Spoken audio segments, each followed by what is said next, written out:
Welcome back, bookworms. This is Mrs. K. I'm glad you could join me. 'Twas the night before Christmas when all through the city not a creature was stirring except for Bad Kitty.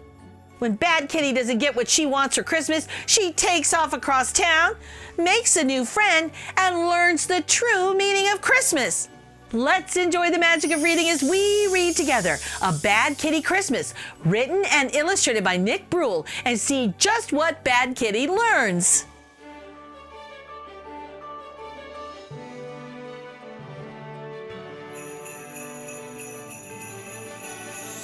Ho, ho, ho!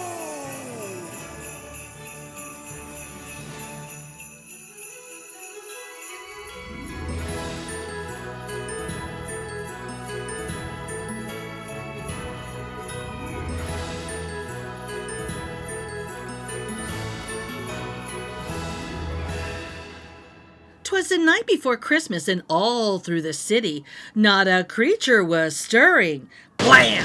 Crash! Kaboom!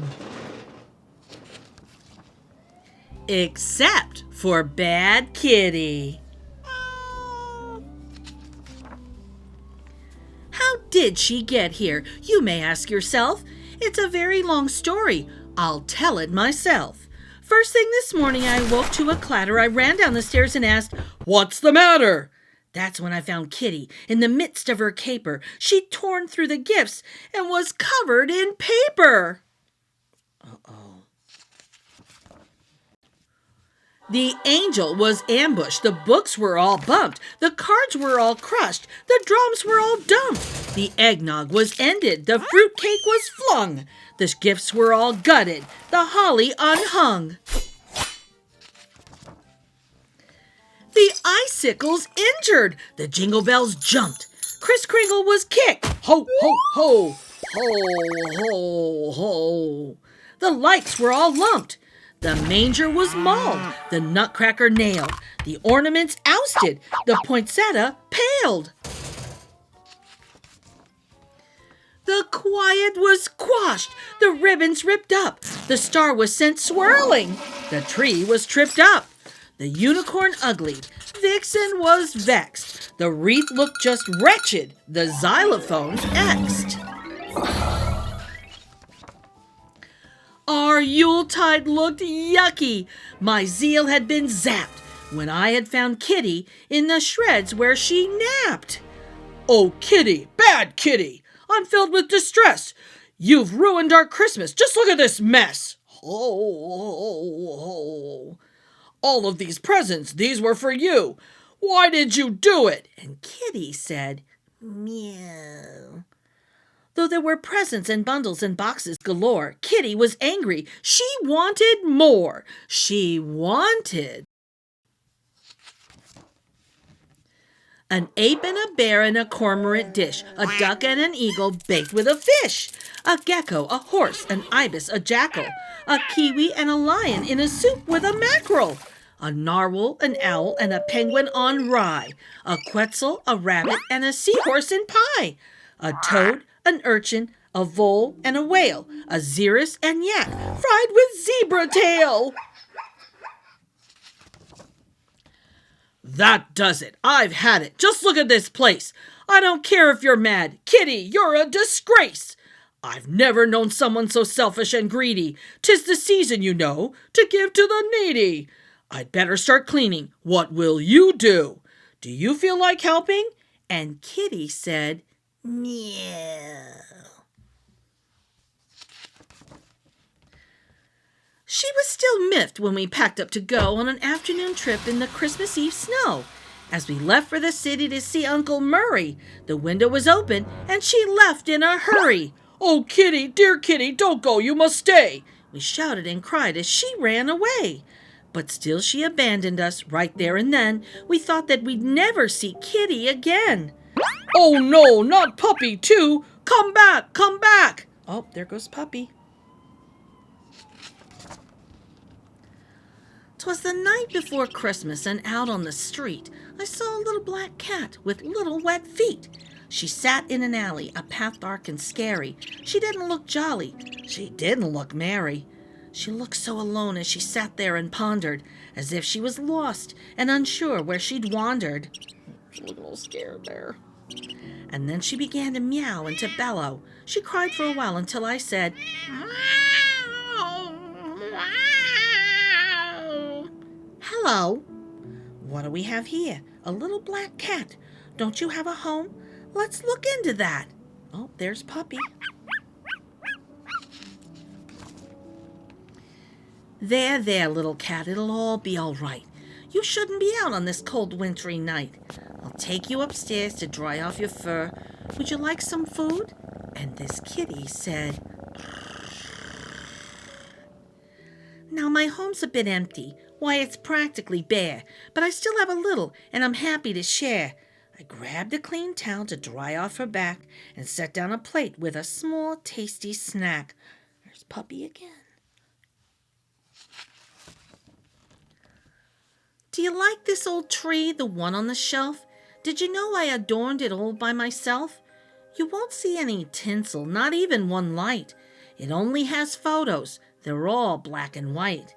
Come sit with me, cat, and let me show you all the folk in my life and the people I knew. Here's my Aunt Agnes with my brother Bobby, with dear cousin Clancy and his daughter Dottie. That's Edgar the elder with my father Frank, next to grandmother Gail, and my husband Hank." There goes Puppy again. "These are my in-laws, Ike and Iolana, with their 2 juveniles, John and Joanna. They each had a kid, Kendra and Ken, and the lineage goes on with Landra and Len. Here's my mother Marge with her lovely niece Nan, with her offspring Oscar and her partner Pam. That's Quinn in the quilt, a family heirloom. He's related to Robert, who hails for Khartoum. That's my sister Sophie and her twins Tina and Todd, with dear Uncle Upton, who had a nose that was odd. That's Vasha, my friend, or friend in Afrikaans. She's Walter's wife, and he is my son." Oh, Puppy's talking to the rat. This last one's my favorite. It's the whole silly gang at a Christmas reunion where we laughed and we sang. We met in New York near the end of December. I wrote on the picture so I'd always remember. On here it says Xmas 1962. We're spending our Yule at the Central Park Zoo. This cat looked entranced while I patted her fur as she stared at each picture there before her. "You should know, cat, that I'm still quite content with only this tree that looks slightly bent. I may not have jewels or a car or a yacht, but I still have my memories, and that's quite a lot." Look at Puppy. Little cat, this is what Christmas should be. It's not about stuff from a big spending spree. It's not about presents all over the place. It's not about food or stuffing your face.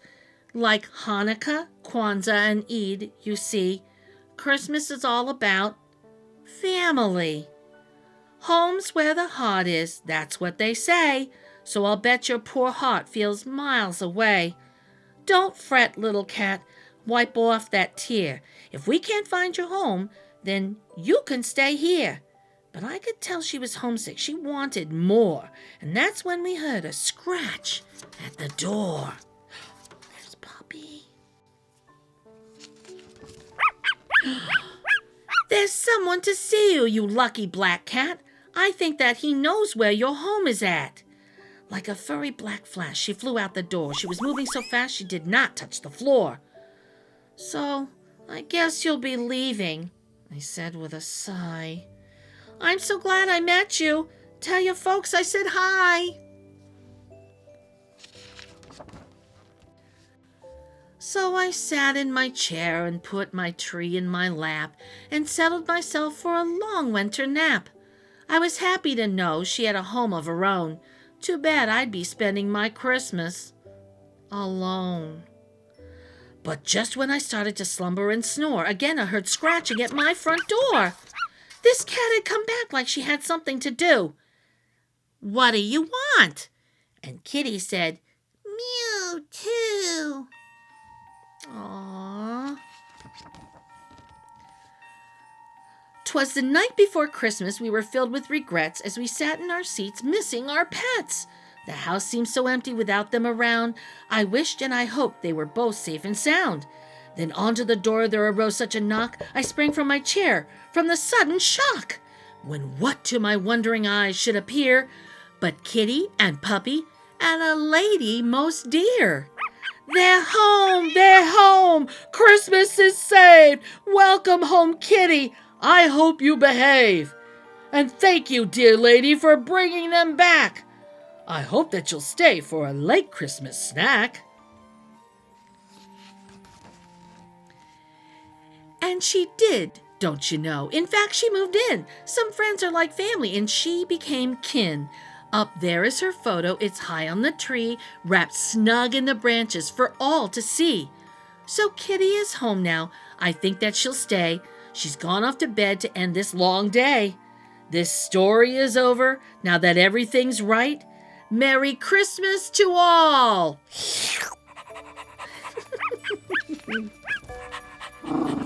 And to all, a good night.